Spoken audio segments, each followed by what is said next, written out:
আসসালামু আলাইকুম সবাইকে। সবাই কেমন আছেন? আলহামদুলিল্লাহ, আমিও ভালো আছি। কিন্তু একটা নিউজ আমি গতকাল থেকে দেখতেছি। আমি এর আগে জানি না এটা কবেকার নিউজ বা কবেকার পোস্ট। মানে আমি রীতিমতো এই পোস্টটা দেখে খুব কষ্ট লাগছে। মানে কি বলবো, আমার কোনো ভাষা নেই। যে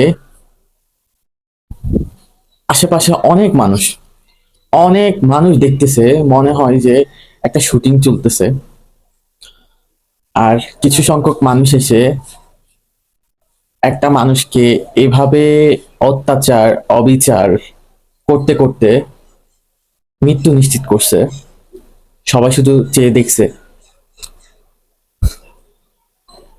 মানুষ এতটা নৃশংস হতে পারে, তার পরিচয় অনেক কিছুই হতে পারে। সে অন্য ধর্মের, অন্য কিছু বা অন্য দল বা বিভিন্ন কিছু হতে পারে। কিন্তু এভাবে প্রকাশ্যে একটা মানুষকে এইভাবে সবার সামনে, আমি জানি না আমি আসলে কথাটা বুঝায় বলতে পারতেছি কিনা, কিন্তু আমি আর মানে নিজেকে চুপ রাখতে পারলাম না। এভাবে সবাই দেখছেন, সবাই দেখছেন ভিডিওটা, সবাই দেখছেন। কারো বাকি নেই দেখার, কারো বাকি নেই। সবাই দেখছেন।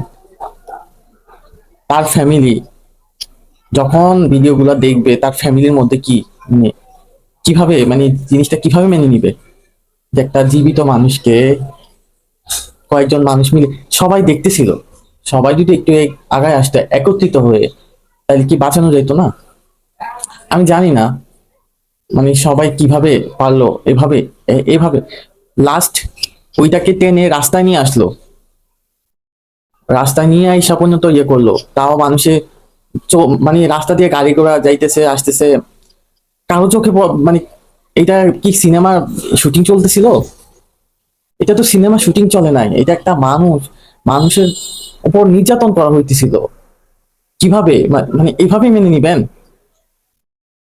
আজকে ওনার সাথে হয়েছে, কালকে আমার সাথে হবে, পরশু অন্যদের সাথে হবে, এভাবেই।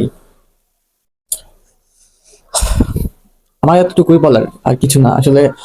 কিছু বলতে গেলে আমার হয়তো বা ভিডিওটা ডিলিট হয়ে যেতে পারে বা অন্য কোনো সমস্যা হতে পারে। আমি আসলে খোলামেলা ভাবে কিছু বলতে পারছি না। কিন্তু জিনিসটা দেখে মানে খারাপ লাগার আর কোনো কিছু নেই। মানে আর যে বেশি খারাপ লাগবে এটা থেকে, আর মানে আর খারাপ লাগার আর কিছু নেই। এনাফ, অনেক খারাপ লাগছে। মানে আমি যদি ওইখানে থাকতাম, মনে হয় আমি চেষ্টা করতাম যে আমি একা, দরকার হলে আমিও আমাকেও